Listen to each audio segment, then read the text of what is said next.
Welcome into a Friday edition of Hittin Hard with Jon Chuckery. Today on the show, we'll preview Falcons and Bengals. Did one Brave get screwed out of a Gold Glove nomination? And this is why you don't worry about naming a coach too quickly. It's all next. Hittin Hard with Jon Chuckery, Locked On Sports Atlanta. This is Hittin Hard with Jon Chuckery, part of Locked On Sports Atlanta. And it starts now.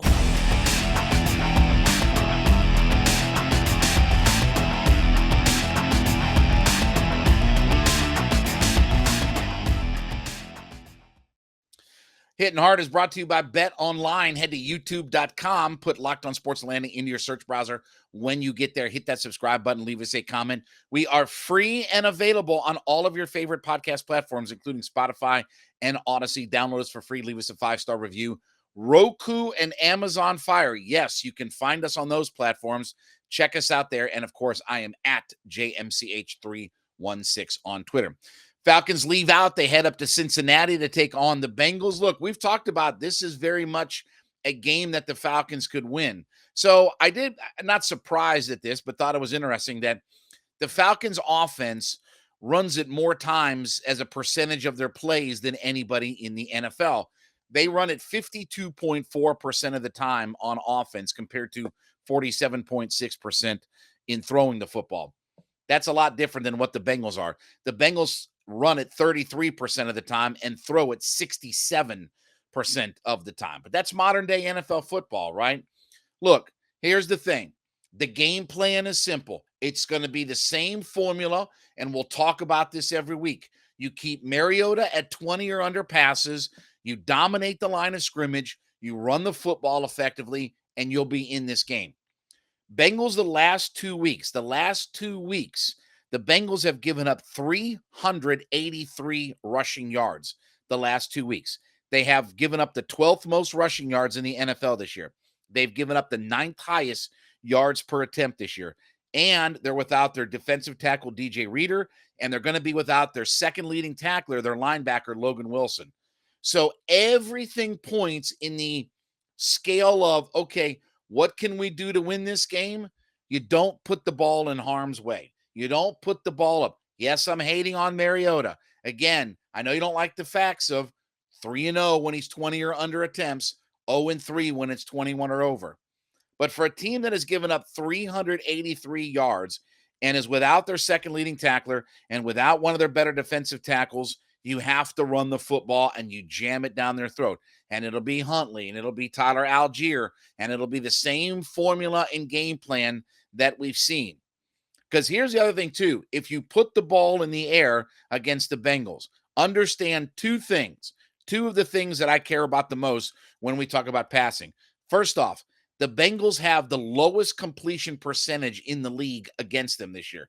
Let me repeat that. They have the lowest completion percentage against them in the league this year, and they have given up the 6th lowest yards per attempt in the passing game. What I always say about passing game, show me completion percentage, yards per attempt, touchdown to interception ratio. Tell me those three things, and I'll tell you how effective we are at passing. So again, it's a very simple formula. Run, run, run, run, run. Same thing they did last week to the San Francisco defense. By the way, too, they've only sacked a quarterback 9 times this year. Believe it or not, that's one less sack than what we have. It's the 4th lowest total in the NFL. So Hendrickson has not really gotten off to that start. Remember, last year, Hendrickson, who they brought over from the Saints, made him a big-time free agent, paid him a crap ton of money. Remember, he set the Bengals team record for sacks in a season last year. Well, he's only got 2.5 sacks thus far on the year. So don't let this be the week that he goes off and gets things cranked up and going, because they have not done a good job of getting after the quarterback. So stay, again, simple. Stay in your lane with the Falcons coming up this week. Now, one thing, too, about this week. This needs to be the week that the Falcons get back and they get healthy in their pass rush. And I don't mean pressures, hurries, those faux terms, right? I mean SACKS, sacks. Burrow has been sacked, are you ready? 21 times this year. 21 times he's been sacked. Remember, he was sacked 50 something times last year, and they spent a bunch of money to try to fix their offensive line year over year, and it just hasn't quite gelled and worked out together and things like that. So this is the week, Ebiketie, Carter, Grady. I need guys to feast because, look, we said this earlier in the week, all hands on deck in the secondary. They have 5 guys who've caught more than 20 passes, and Samaje Perine out of their backfield's caught another dozen himself. So you need all hands on deck. I need D. Alford to play well. I need Oliver to play well. I need Darren Hall to play well because they're going to huck it around. And it's good to know that Michael Walker will be back this week. It's good to know he's going to be back. He's been practicing and no restrictions all week. So Michael Walker will be back this week. That's a good thing because for a lot of you that don't know, they do have Hayden Hurst, believe it or not. He is with the Bengals now. So they throw it to their running backs and tight ends underneath. So Hawkins, Grant, Walker, I need those guys to step up in the passing game because they're going to, what do you want to say? Give you a token run game. Mixon's a pretty good runner, but he's only averaging 3.3 yards per attempt. And obviously, look, their offensive line has not played really well. So you don't let some of these guys that really haven't gotten off, Mixon, Hendrickson, things like that, get healthy this week. There's no reason that the Falcons' defensive line, with the way they've played with Graham and Grady and those guys, there's no reason why they can't control the line of scrimmage on that football or on that side of the football. And there's also no reason why our offensive line, especially given the fact that they've given up almost 400 yards rushing the last couple of weeks, our lines of scrimmage should really be able to handle us. And I feel very confident about the idea of the Falcons going up and beating them. I know the Bengals have been a little bit better they were really good last week. I loved watching Burrow walk into the Superdome with his LSU jersey on, right? Now there's also word, too, about whether or not, and we'll know more today, but Jamar Chase did show up on the injury report yesterday. He's been dealing with some things. He's been banged up and beat up a little bit.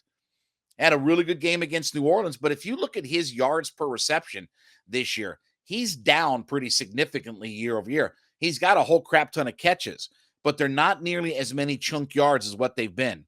So the Falcons secondary is going to get tested big time. Keep everything in front of you. Don't let these guys run around like crazy after they catch the football. And Walker, Grant, Hawkins, they need to step up and take away some of that underneath passing game. Can't let Mixon and Perine and Hurst and those guys catch a lot of stuff up underneath because the Bengals are pretty simple.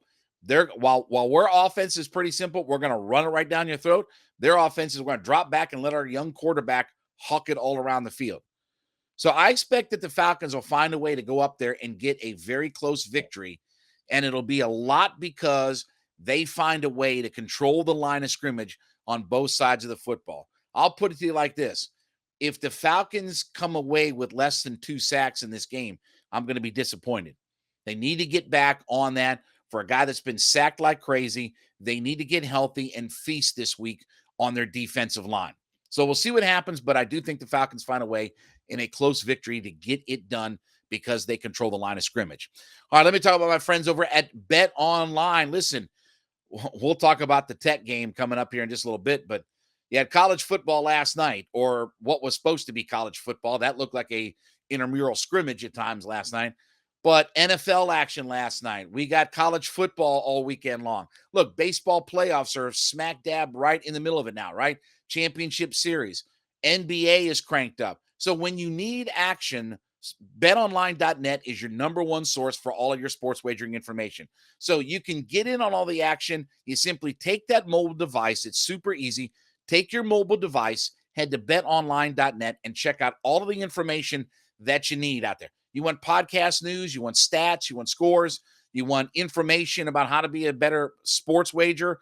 All of that information is available at betonline.net. So take the mobile device today, head over to betonline.net, get in on the action, all the sports that you want to be involved in, basketball, football, baseball players, everything is available for you to wager on. Check out betonline.net. It's where the action starts. So we got the announcements yesterday for the Rawlings Gold Glove Award, and to nobody's surprise, Dansby is one of the finalists for the Gold Glove at shortstop. And I'll say it like this: if Dansby Swanson doesn't win the Gold Glove Award this year, then they should take the award and melt it down into a belt buckle. Because again, he got screwed in 2020 during the pandemic, where every metric imaginable showed that Dansby was the best defensive shortstop in the National League and still didn't find a way to win it. And I know Crawford won it last year, and he's a really good defensive player as well. But Dansby, Dansby should win the award this year. Dansby's been outstanding this year. He's made all the top plays. He's got a really good defensive WAR rating. Everything about Dansby says he should win it. I'm a little bit surprised that Matt Olson is in the running. Now, this kind of tells you about the Gold Glove, because we're going to tie this into the next part of this. The Gold Glove historically has been an award that once you win one, you're always in the mix to win it again. And I think that's sort of Matt Olson. Matt Olson set his personal high for errors this year. Matt Olson had a negative defensive WAR rating. Anybody think Matt Olson was a Gold Glove first baseman this year in watching him? I don't think so. And I'm not telling you I know who should win it, but I know Matt Olson shouldn't. Max Fried is a dominant player at his position defensively, and good to see Travis d'Arnaud getting some love as far as Gold Glove goes. Now, one name I did not mention of the four names that were nominated for the Atlanta Braves. Where's Michael Harris? Now, let's first clear up. Okay, well, maybe he didn't qualify. Okay, according to Rawlings, this is the qualification. An infielder or outfielder must have played 698 innings or more in the team's first 138 games. So in the team's first 138 games, you need to have played 698 innings. Michael Harris in the Braves' first 138 games played 819 and 2/3 innings. Now, he only played 114 games total, but by their criteria, he more than qualified for what they ask out of a Gold Glove candidate.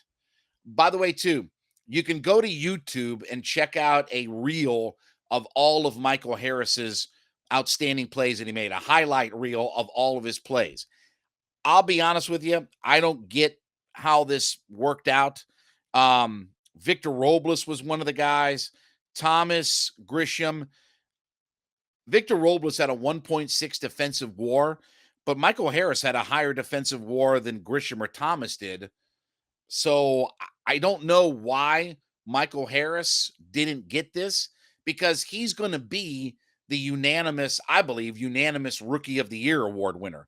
And I said before, if Michael Harris is not the unanimous Rookie of the Year winner this year, then anybody who did not vote for him, number one, should be fired, banned from baseball, not even be allowed to take their kid to a major league park ever again.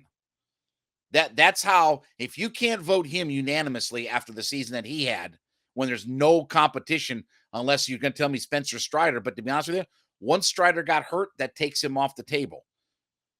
But how Michael Harris did not get in the Gold Glove voting is one of the great mysteries that's going to have to try to be figured out. I don't know what more Michael Harris could have done. And I've said this before. I said this a few weeks ago on the show. I think there's a real case to be made that Michael Harris was the most valuable player that the Braves had this year. Because if you take Dansby's season and you take Riley's season and just play it out without Michael Harris, I don't think they win the division. Remember, they tied the Mets for the same record, and because of the head-to-head, that's how they got the division title. You mean to tell me Michael Harris, his wins above replacement, wasn't enough that it made a difference? I think Michael Harris, in all facets, has a strong case that he was the MVP of the Braves this year. And I get that he only played, and maybe that's what hurts him, is just from a Gold Glove or this standpoint or that standpoint or whatever like that, that maybe because he didn't play the whole season, maybe because it was only 114 games or whatever it is that he played, came up a little bit later on in the season. But certainly his contributions can't be neglected as far as how good he was this year for this team. So, again, Dansby, no doubt, should be the winner at shortstop for the Gold Glove. Matt Olson, I think that's on reputation that he's got the nomination, because he's a negative defensive WAR player. Wasn't like he was a plus defensive war player, meaning wins above replacement versus the average guy that you would trot out there at first base or any position. Fried, wouldn't be surprised if he wins it. He's a really good. Darno's going to be a wild card, but not putting Michael Harris in there as one of the guys, I don't get that. I really don't get or understand. And I've talked to Bob Nightingale, one of the top national writers in the country. I talk to him on a regular basis through our show. He's one of our insiders in this, that, and the other, on my radio show and this, that, and the other. And look, he's the guy who first talked about Michael Harris when, seeing him out in Arizona. I think Bob lives out in Arizona. Seeing him out in Arizona when the Braves were out there, that was the famous meeting that Snitker had, and the Braves were out in Arizona. Seeing him and just what he could do and just watching him. I mean, again, he's, he considers him to be the unanimous rookie of the year as well. But I don't know what would cause a guy like Harris, with all the spectacular plays that he made, why he wouldn't be a Gold Glove recipient. And I certainly think that he deserves it. And especially when you figure about, look, not that Duvall played bad out in center field, but think about how much the defense for the Braves was solidified. As Ronnie was basically banged up and not being able to play a whole lot of right field, left field was an adventure with Rosario and Ozuna and Grossman or whoever else. Left field was always an adventure. And Duvall, had to play every inning of every game out in center field because they didn't have a better guy to put out there. And eventually he ends up getting hurt, when he gets his hand broken. But think about how much Michael Harris, if nothing else, completely solidified their outfield defense. Think about where their outfield defense would have been if Duvall goes down, you got the adventures out in left field, and the way Ronnie couldn't play right field. Imagine how the Braves defense would look. Imagine how many, I know his wins above replacement defensively was a 1.3, but imagine how many runs he helped save over the course of the season, if for nothing else, making up. I always talked about this with Kenny Lofton. Kenny Lofton, I think, was a 5-time Gold Glove winner and deserved every bit of it. Can you imagine playing center field with Manny Ramirez in right field and Albert Bell in left? Imagine how much ground Kenny Lofton had to cover for the Indians when they had those two slugs out in right and left field tracking balls down. They couldn't move 7 feet to the left or right of them. So I don't know how Harris didn't get this thing. It's a crime against humanity that he's not a Gold Glove nominee, because he should not have only been a nominee. He should have won the award this year. So look, he'll get plenty of opportunity moving forward. He'll be one of the favorites going in to next year. But I'll say this, if Dansby doesn't get it, take the award, melt it down, and just make a belt buckle out of it at that point. It'd be ridiculous to hand it to somebody else. I want to remind you, we thank you for making Locked On Sports Atlanta your first listen every day, but make sure you check out NFL Key Predictions every Friday on our Locked On NFL channel. Locked On's local experts give you the inside scoop on the 5 biggest games of the NFL weekend, including Sunday and Monday Night Football. Plus, you'll get betting advice from the field's leading experts from BetOnline. Follow NFL Key Predictions every Friday on Locked On NFL. And remember, it's available on all your favorite platforms, including Odyssey app, YouTube, and wherever you get your podcast from. So last week when Jay Batt was announced as going to be the next athletic director for Georgia Tech, and he was interviewed, I think, first part of this week, and he, was asked about, hey, Brent Key and this, because look, let's face it. Last night, there was a lot of excitement going into the Georgia Tech game. Thursday night in downtown Atlanta. I've said before, Georgia Tech should own Thursday nights in the world of college football. Play as many games on Thursday night in Atlanta at Bobby Dodd as they can with that skyline in the background. It's a beautiful environment. But you got to put a winner on the field. And there was a lot of excitement about, hey, look, Brent Key took over for Collins. We've won 2 in a row. Virginia's a bad team. We could win this game. And Jay Batt was asked about all that, and he said, look, we're going to take our time. We're going to take our time, and we're going to play this process out and see how it goes. And I think a lot of people, a lot of Tech fans were looking at, Brent Key might be the guy, and look, we've won 2 in a row, and we can win 3 in a row. And then the bell rang, as we say in the world of wrestling. And that game last night, Virginia and Georgia Tech, which ended up in a 16-9 final. Let me tell you, I watched that whole game. First off, that game set football back 108 years. You'd have to go back to the turn of the century to find a football game that was less well played than what that was. That was an awful display. That was literally one of the worst FBS games I ever saw in my life. And I'll tell you this, I think you'd be hard-pressed to line either one of those teams up against Buford High School, and they would be able to beat Buford High School, who's kind of the gold standard here in the state as one of the top football programs high school-wise, because those teams were awful. And while I understand Jeff Sims was out last night and he got hurt, he got hurt in the Duke game. So it's not like you didn't know that he wasn't going to be beat up or banged up. And you knew, and Zach Gibson, by the way, is the kid. He's from Alpharetta, played at Johns Creek, and he transferred over from Akron. So it's not like he's never played before, not like he's a true freshman that's never had a chance to play or this, that, and the other. And they were just awful. That whole game was awful. Virginia was awful. Tech was awful. Everything else. 6 turnovers, blocked punts. I don't even know where they got their kickers from. Each team missed an extra point, and then Virginia missed like a 25-yard field goal that hit the bottom of the crossbar. Jiminy Christmas. Like I've seen 7-year-olds go out and play better brands of football than that last night. But it is a warning. And this is why because look, you can't get ahead of yourself in all this. I like Brent Key. I think he's done some nice things, but once that emotion of the newness, right? The shine on the car, once that starts to wear off, then it's time to, okay, how do we perform as a football team? Because remember, Tech had a week off going into that game. Tech didn't play last weekend. It wasn't like Tech came in on a short week to play that Virginia game. They had the weekend off before. Played Duke, Saturday off, then came back on Thursday night. So this is why you don't get ahead of yourselves. And I'm going to be honest with you, Brent Key didn't do himself a lot of favors. Not that he's a bad guy or he's a bad coach, but to lose a game like that you should win, and they were favored, by the way. Tech was actually the betting favorite in that game last night. To lose a game that way and to play that poorly, even without your quarterback, to play that poorly in every facet. It wasn't like Tech was just bad on offense. They were okay at times on defense, but they let Virginia have too many big plays. They were awful on special teams and way too many turnovers.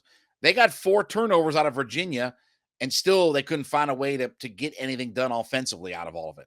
It was bad all the way around. But again, the message is you don't count your chickens before they hatch. Let this thing play out. Maybe Brent Key will be the guy. But now when you look at the way Tech's schedule goes, when you look at what Georgia Tech has left for the rest of this season, it's not an easy run the rest of the way. It's not this was sort of their stretch where they had some ability to pick up some wins. But now you're talking about you're at Florida State. You've still got Virginia Tech that you got to go to in Blacksburg. That's never an easy place to go play, even with Virginia Tech not being a very good football team. Then you're home with Miami. Weird things always happen there. You're in North Carolina. They've been very good this year. And then I don't even want to talk about the Georgia game because that'll be a bloodletting out there. So I'm not even sure if there's more than a win on their schedule that's left. I mean, I don't know that they have more than one win. So, a lot of people are getting excited. Oh, you beat Virginia and we can go to a bowl game and this, that, and the other. Brother, that's starting to go out the window very quickly. And this is why you don't get too hyped and too overexcited about who your coach is going to be. They need to do an intensive search, bring a lot of guys in, and find the right guy for their program. And I'll be honest with you, just like they did with Jay Batt, get away from the alumni stuff. Get away from the guys who are Tech guys, right? That was Stansberry and Collins. Get away from the guys who are Tech guys. I'm not a believer in let's go talk to our alum and this, that, and the other, and that's where we go get our guys. I thought it was very savvy for Tech to go get a guy like Jay Batt to run their athletic department. A big-time fundraiser. He's been with a high-caliber, high-quality program athletically in Alabama. By the way, Alabama athletics isn't just football. Their basketball team has been pretty good. They're a pretty good athletic school, but obviously their football program is as dominant as anything in the entire collegiate atmosphere, right? So that same process and that same deal needs to play itself out as well. Before we start talking about alumni or before we start anointing Brent Key into all of this, let the season play itself out. Because there's a lot of football left, but if last night was any indication, this team's got a lot of work ahead of it. And now they got to try to get themselves back on track and find a way to get this thing cooking. So we'll see what happens from there. But again, as I've said, do your search, bring in lots of coaches, bring in guys that have experience. I still like Jamie Chadwell, the guy down at Coastal Carolina. If you can pay him maybe $4 or $5 million a year, you might be able to bring him in. But last night was an indicator of you don't get too far ahead of yourself in trying to name who your next coach is going to be.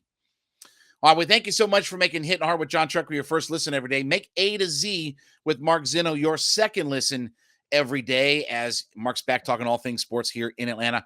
Head to our YouTube page at Locked On Sports Atlanta. Check us out there. Subscribe to our page. Leave us a comment. We are free and available on all of your favorite podcast platforms, including Spotify and Odyssey. Download us for free today. Leave us a 5-star review. Roku and Amazon Fire. You can check us out on those platforms as well. Check us out, download us, and then, of course, follow me at JMCH316 on my Twitter page. We'll recap what the Falcons did over the weekend on Monday. Have a great weekend, everybody. It's been Hittin' Hard with Jon Chuckery, Locked On Sports Atlanta.